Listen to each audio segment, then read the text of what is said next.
लड़का, मेरे घर से अमेरिका तक रोड बना दो। भगवान, मुश्किल है, कुछ और मांग लो। लड़का, तो मुझे एक ऐसी गर्लफ्रेंड दिला दो जो मेरे सिवा और किसी लड़के को ना चाहे। भगवान, रोड कब से बनाना शुरू करूं? जब मेरे दोस्त की तरफ कोई लड़की देख ले तब मेरा दोस्त। पुराने जमाने में महिलाएं धान कूटती थीं, हल्दी कूटती थीं, मिर्च मसाला कूटती थी। अब जब से ये सब रेडीमेड मिलने लगे हैं तब से पतियों को कूटती है। जिंदगी में भगवान और डॉक्टर से कभी पंगा मत लेना, क्योंकि भगवान नाराज हो तो डॉक्टर के पास भेज देता है और डॉक्टर नाराज हो तो भगवान के पास भेज देता है। मुझे ये समझ नहीं आता कि शाम होते ही मच्छर घर में कैसे आ जाते हैं, दिन में कहाँ रहते हैं। इनका कौन सा ऑफिस है जो 6 बजे छूटता है। शादी करने के बाद और मोबाइल लेने के बाद एक ही बात का अफसोस होता है कि काश कुछ दिन और रुक जाते तो अच्छा मॉडल मिलता। कितनी अजीब बात है, दुनिया के सारे नोटों पर तस्वीर मर्दों की है और कब्जा औरतों का। बचपन में सोचता था बड़ा होकर गरीबों की मदद करूंगा, साला जब बड़ा हुआ तो पता चला मैं खुद गरीब हूँ। आज सैड सॉन्ग सुनकर गर्लफ्रेंड की याद में 1 घंटा रोया, फिर याद आया मेरी तो कोई गर्लफ्रेंड ही नहीं है, फिर 2 घंटे और रोया। सिंगल भी दुखी, रिलेशनशिप वाले भी दुखी और शादीशुदा तो दुखी है ही। तो फिर ये सारा जिंदगी के मजे कौन ले रहा है? आजकल के बच्चों को किसी चीज की जरूरत पड़ती है तो उनके माँ बाप तुरंत दिलवा देते हैं, और एक हम थे, हमें 5 रुपये के लिए 1 घंटे जमीन पर नागिन डांस करना पड़ता था। भाई लोग कहते हैं कि मोहब्बत अंधी होती है, होती थी, फिर उसने अपना इलाज करवा लिया। अब वो गाड़ी, बंगला, बैंक बैलेंस सब देखती है।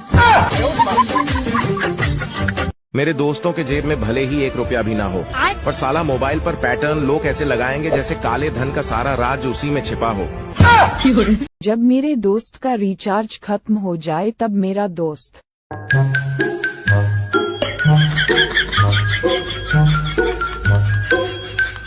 पता नहीं ये पढ़ाई लिखाई और शादी का आइडिया किसका था। आराम से जंगल में रहते, पत्थर से आग जलाते और झींगा लाला हू करके मर जाते। बिजनेस ऐसे चलता है। हेलो शुभम भाई। हाँ बोल ऋतिक। भाई मैं ये कह रहा था कहीं घूमने चलते हैं। कहाँ? मनाली चलते हैं, तुम बस अपनी गाड़ी ले लो, बाकी सारा खर्चा मेरा। ठीक है भाई। हेलो राहुल, मैं यह कह रहा था मनाली चल रहे हैं घूमने, सारा खर्चा मेरा, गाड़ी भी मेरी, तू बस तेल डला दे, बाकी सारा खर्चा मेरा। ठीक है भाई, डन। हेलो हिमांशु भाई।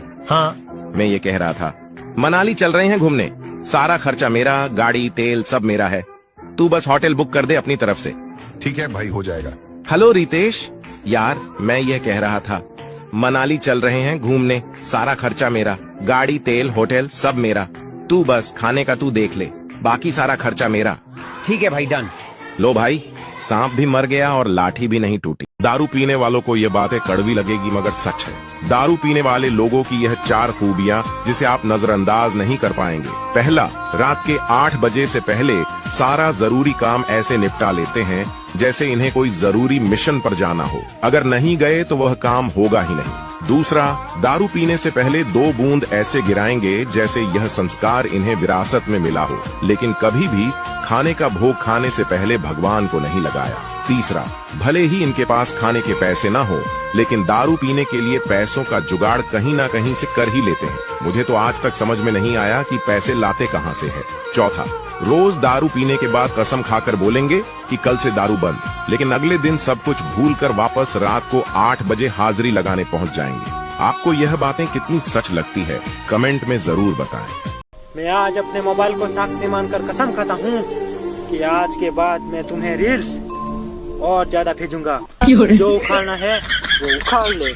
अगर किसी को भी मेरे रील भेजने से शिकायत है या अच्छे नहीं लगते तो आपको पूरा हक है कि अपने मोबाइल को अपने नजदीकी दीवार पे जोर से मारकर तोड़ दें, क्योंकि आपकी खुशी से बढ़कर और कुछ नहीं है मेरे लिए। जिंदगी की शुरुआत एस से होती है। एस से सूरज, सुबह शाम समय, उसके बाद एस से शादी सगाई, फिर सास ससुर साला साली और फिर सत्यानाश।